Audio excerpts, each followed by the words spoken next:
Omniwomen is an Omnicom initiative which is all about inspiring women and helping them to develop and to achieve what they want to achieve.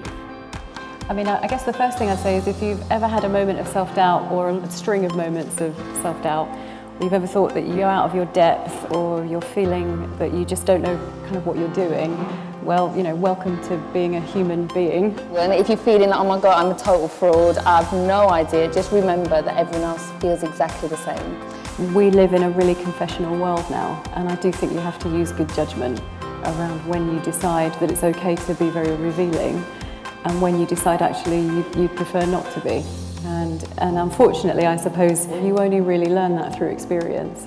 Try to not spend so much time looking at what everybody else is doing, because looking at what everyone else is doing becomes your full-time thing. Just because everybody else is behaving in a certain way doesn't mean you have to. And actually sometimes behaving slightly differently can be the thing that helps you stand out.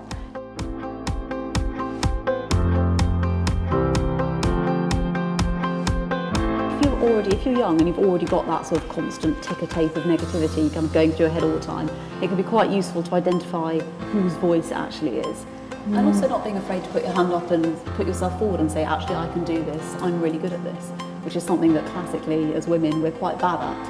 And men just, forge ahead and say, oh yeah, I'm brilliant at that.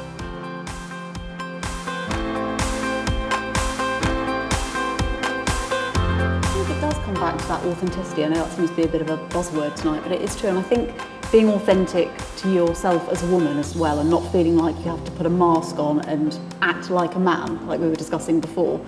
I think ultimately if you're being yourself and you're being really true and you're not trying to pull the wool over anyone's eyes, you will be liked. So if you genuinely want to be someone who stands out from the crowd, I think it's really important to build something worth listening to. I think quite a powerful thing was realising that you can say no to things. And even now I'm not perfect, and I'm also improving. I kind of think you can give yourself a break.